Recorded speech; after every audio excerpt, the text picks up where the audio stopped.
مجھے کل ہی ہماری ایک خاتون نے یہ کہا تھا، بتایا تھا کہ سب سے زیادہ ابھی فی الحال عورتیں پاکستانی سیریل اور وہاں کے ٹیلی ویژن سے نشر ہونے والی فلموں وغیرہ کو دیکھتی ہیں. مجھے اس کی خبر نہیں تھی، لیکن اگر اس طرح کا ماحول وہاں سے پیش کیا جا رہا ہے تو میں تو کہتا ہوں کہ ان تمام چیزوں پر بندش لگانی چاہیے. اور یہ تاثر دیا جاتا ہے لڑکیوں کو کہ آزاد رہو، جو تمہیں پسند ہے اس سے بھاگ جاؤ، ماں باپ راضی ہوں ناراض ہوں کوئی مسئلہ نہیں، بعد میں سب ٹھیک ٹھاک ہو جاتا ہے، سب برابر ہو جاتا ہے. عزیزان گرامی، تمہیں پتا ہے کہ یہ وہ والدین جن کی رضا میں تمہاری جنت ہے، جن کی ناراضگی میں تمہاری جہنم ہے، ماؤں کو روتا ہوا، باپ کو روتا ہوا بلکتا ہوا چھوڑ کر کے چلے جاتے. پسند ہے کہیں سے تو پھر والدین کو راضی کیوں نہیں کر لیتے ان باتوں پر. ہاں، جہاں تک رہی بات مسلمانوں کی آپس میں، کبھی ماں باپ اگر ناراض ہو کر بیٹھتے ہیں تو وقت لگ جائے گا، منا لیں گے، اور نکاح ہو گیا تو کوئی حرج نہیں. مجھے تو افسوس اس بات پر ہے کہ ایمان بھی چھوڑ کر جا رہی ہیں. گھر چھوڑا تو چھوڑا، اور اگر کوئی جوان ایسا تھا جو اسلام کی طرف تجھے لے جاتا یا تجھے وہ اسلام میں ہی رکھتا تو الگ بات تھی.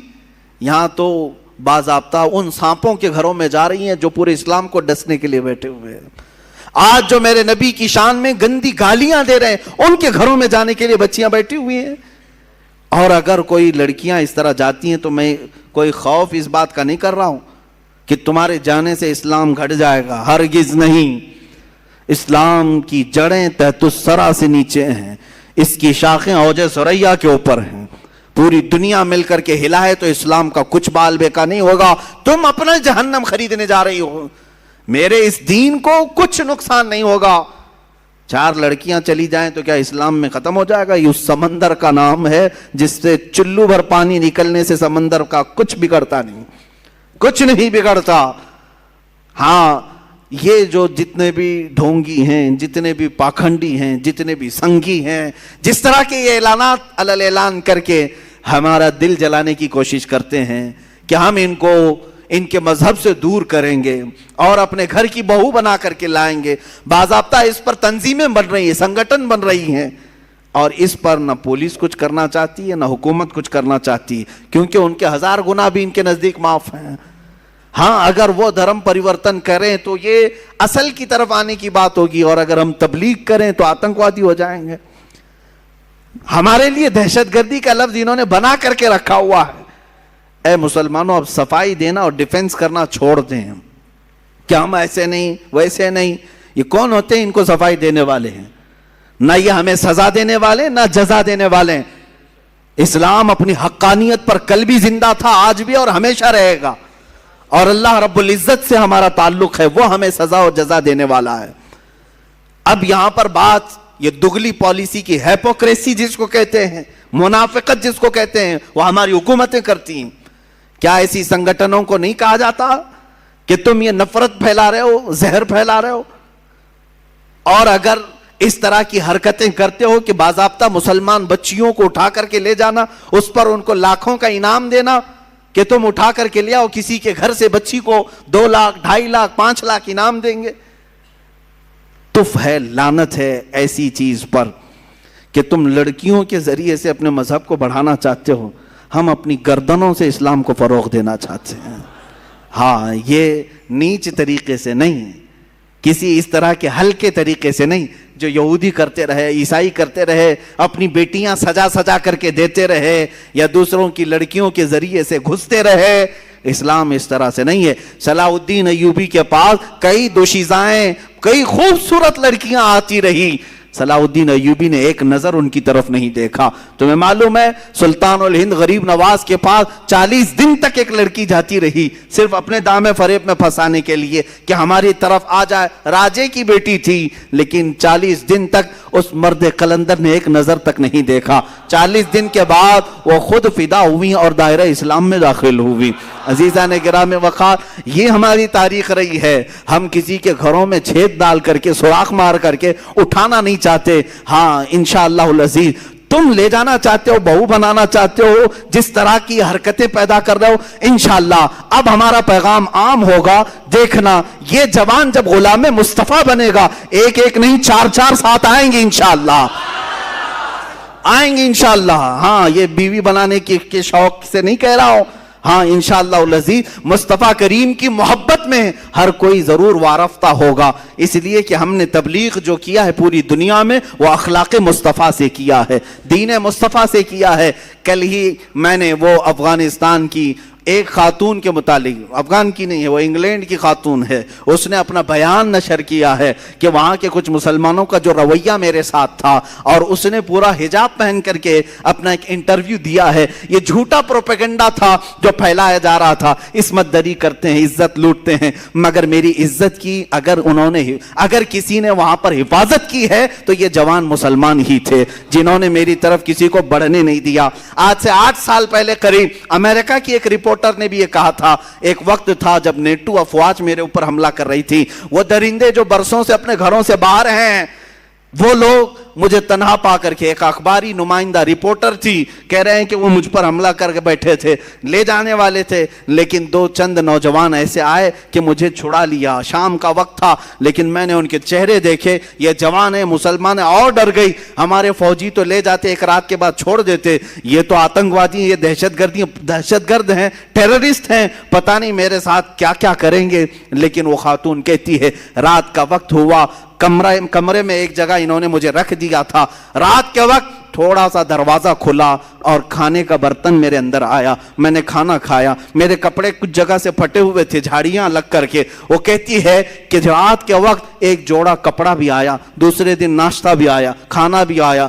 2 دن کے بعد ہمارے ملک کی ایمبیسی کے افراد آئے اور دروازہ کھول کر کے مجھے لے گئے, اور اس کے بعد وہاں ایمبیسی میں جانے کے بعد اس خاتون سے ایمبیسی کے افراد نے کہا یہ جو 2 نوجوان ہیں جو تجھے کھانا دے رہے ہیں, جو تجھے کپڑے دیے ہیں, انہوں نے آ کر کے ہمیں اطلاع دی کہ تجھے تیرے ملک تک حفاظت سے پہنچایا جائے.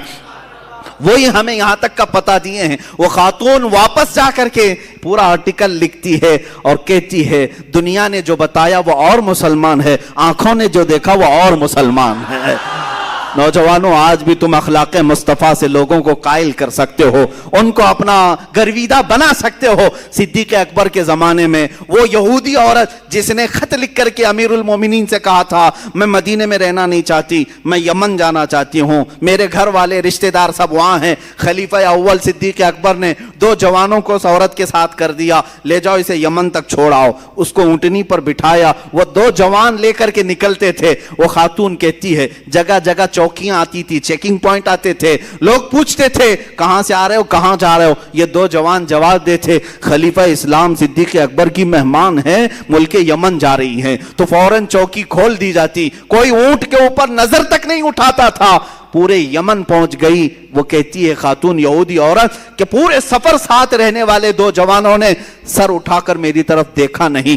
پہنچی وہاں پر تو اپنے پورے خاندان والوں کو بلایا اور سب رشتہ داروں کو جمع کر کے کہتی ہے اے میرے عزیزو, تمہاری وجہ سے میں مدینہ چھوڑ کر کے آئی, اب تم سب کے سب گواہ ہو جاؤ, میں اسلام لاتی ہوں, مدینہ واپس جاتی ہوں. مجھے میری عزت کی حفاظت وہیں پر نظر آتی ہے. جس دربار کے یہ غلام ہیں وہ میری عزت کے اصل محافظ ہیں. عزیزان کرامی, اسلام میں پلنے والا جوان دوسروں کی عزتوں پر ڈاکہ نہیں ڈالتا, دوسروں کی بہنوں کی عزتیں نہیں لوٹتا.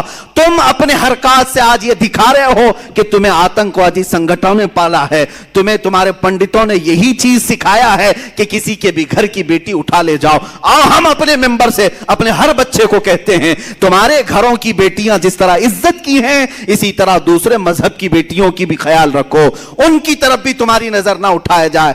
آج تک آپ نے کسی عالم سے سنا, کسی ممبر سے سنا کہ ہم نے آپ کو کہا ہے جاؤ لے آؤ 2 لاکھ دے دیں گے, 5 لاکھ دے دیں گے. ہم تو یہاں منع کرتے ہیں.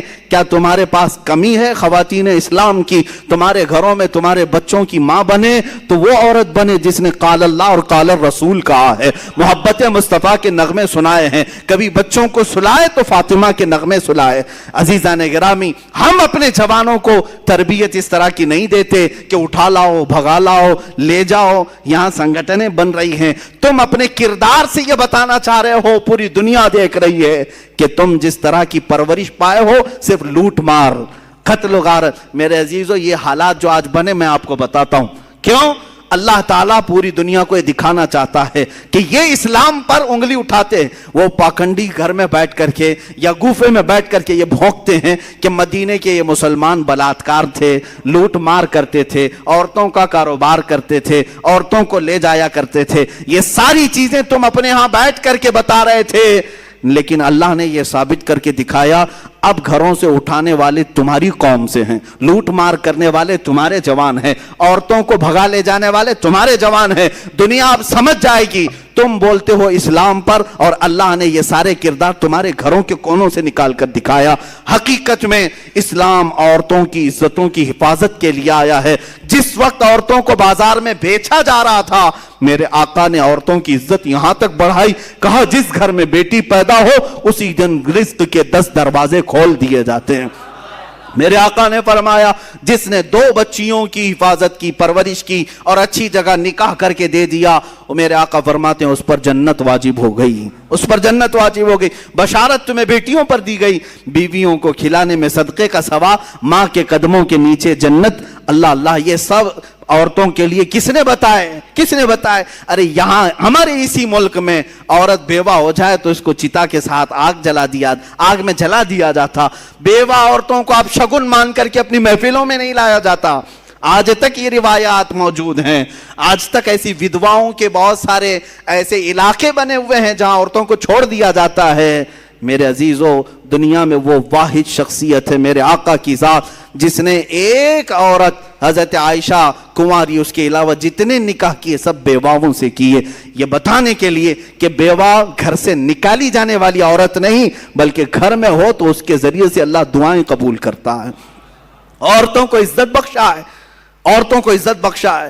میں اپنی بچیوں کو آج یہ باتیں اس لیے سنا رہا ہوں کہ تمہاری تاریخ اندھیرے میں نہیں ہے، تمہاری تاریخ سیاہ نہیں ہے، روشن ہے۔ اسلام میں عظیم خواتین موجود ہیں، کردار کے بھی، عمل کے بھی۔ اب میں آپ کو وہ بھی باتیں بتاؤں جنہوں نے اسلام میں یہ مشقتیں تو اٹھائی لیکن جنگوں میں بھی وہ شریک رہی ہیں۔ حضرت ام عمارہ رضی اللہ تعالیٰ عنہ جنگ خندق میں حصہ لیتی ہیں، جنگ احد میں حصہ لیتی ہیں، یہاں تک کہ ان کے متعلق 7 غزوات میں حضور کے ساتھ گئیں۔ کئی صحابیاں، آپ پوچھیں گے عورتوں پر کہاں جہاد؟ کہا نہیں تھا، لیکن کس لیے جاتی تھی؟ 700 فوجی، 1000 فوجی اسلام کے ہیں، سب کا کھانا تنہا بنا کر کے کھلاتی تھی۔ حضرت ام سلیت ایک صحابیہ ہیں، حضرت عمر فاروق کے پاس ایک چادر آئی تو وہ تقسیم کرنے کی چادر تھی، لوگوں نے کہا آپ اپنی بیوی اور اپنی بیٹی کو دے دیں۔ حضرت عمر نے کہا نا، یہ ام سلیت کو میں دوں گا چادر۔ کہا کیوں؟ کہا وہ جنگ خندق میں اور کئی غزوات میں مشق بھر بھر کر کے مجاہدین کو پانی پلایا کرتی تھی۔ ایسی صحابیاں حضرت اسماء بنت عمیس رضی اللہ تعالیٰ عنہ جنگ یرموک میں، جنگ قادسیہ میں، جنہوں نے جھوپڑیوں کی چوب اٹھا کر، لکڑیاں اٹھا کر کے رومیوں پر ایسا حملہ آور ہوئی تھی کہ وہ جنگ جو فتح ہوئی ان خواتین کی وجہ سے ہوئی۔ حضرت صفیہ مدینہ طیبہ کی حفاظت پر تنہا ایسی بہادری کا کردار ادا کر رہی۔ یہودی داخل ہوئے تھے عورتوں کے درمیان، انہوں نے خود اپنا نیزہ اٹھا کر کے سر قلم کر دیا۔ وہ مثالی خواتین ہیں، وہ دبک کر کے بیٹھنے والی نہیں، بلکہ ایک صحابی حضرت خنسا رضی اللہ تعالیٰ، کافی میں نے صحابیات کا ذکر کیا، ان کی برکتیں اللہ ہماری بچیوں کو عطا کرے۔ حضرت خنسا ایک وہ صحابیاں ہیں جو جنگ قادسیہ میں پہنچی، ان کے 4 جوان بیٹے تھے۔ یہ مشہور شاعرہ ہیں عرب کی، یہ ایمان لانے سے پہلے جب شعر و شاعری کرتی تھی، مرثیہ پڑھنے کا ایک طریقہ تھا عرب میں، جب کوئی مر جاتا تو اس کے تعریفیں کر کر کے لوگوں کو رلاتے تھے، مرثیہ کر اس کو کہتے ہیں۔ تو یہ مرثیہ پڑھنے میں مشہور تھی خنسا۔ ان کے بھائی اور اس کے رشتہ دار انتقال کیے تھے زمانے جاہلیت میں، تو مشہور ہے حضرت خنسا نے 2 سال تک عرب والوں کو رلایا اشعار میں، ایسے ایسے اشعار لکھتی تھی کہ لوگ رونے لگ جاتے تھے، اور ایمان لائی۔ 4 بیٹوں کو لے کر کے حضرت عمر فاروق کے زمانے میں جنگ قادسیہ میں پہنچ گئی۔ رات کے وقت اپنے پرانے اشعار پڑھنے لگی، لیکن اب بدل گئے تھے اشعار۔ اپنے بیٹوں کو کہتی تھی تمہاری ماں نے کبھی بدکاری نہیں کی، تمہارے باپ نے کبھی خیانت نہیں کی، اے جوانوں اگر تم دین مصطفیٰ کے کام آ گئے تو خنسا کا سر بلند ہوگا۔ وہ رات بھر اشعار پڑھتی رہی، صبح جب اٹھے جنگ شروع ہوئی، وہ بڑی گھمسان کی جنگ تھی. شام سے پہلے پہلے لوگوں نے آ کر کے بتایا حضرت خنسا کو کہ تمہارے 4 بیٹے شہید ہو گئے. 1 نہیں 2 نہیں 3 4. اور سب میں یہ خبر پھیل گئی کہ اب حضرت خنسا کیسے کیسے اشعار بیان کریں گی. بھائی کے مرنے پر 2 سال عرب کو رلایا تھا، 4 بیٹے مرے، اب کیا کہے گی. سب آ کر کے جب پوچھتے ہیں کہ خنسا 4 بیٹوں کی لاش پر تم کیا مرثیہ پڑھو گی، سب کو جمع کرتی ہیں اور کہتی ہیں میرے غم پر اور مرثیہ پر اشعار سننا چاہتے ہو، سنو. ہر بیٹے پر میں کہتی ہوں انا للہ و انا الیہ راجعون. اب اسلام میں آ چکی، ایمان لائی ہوں، بے شک ہم اللہ کے لیے اور اللہ ہی کی طرف لوٹنے والے ہیں. 4 بچے جوان دے کر کے بھی وہ جو ثابت قدم رہی. عزیزان گرامی، ان خواتین پر لاکھوں سلام، ان کی تربتوں پر کروڑوں سلام.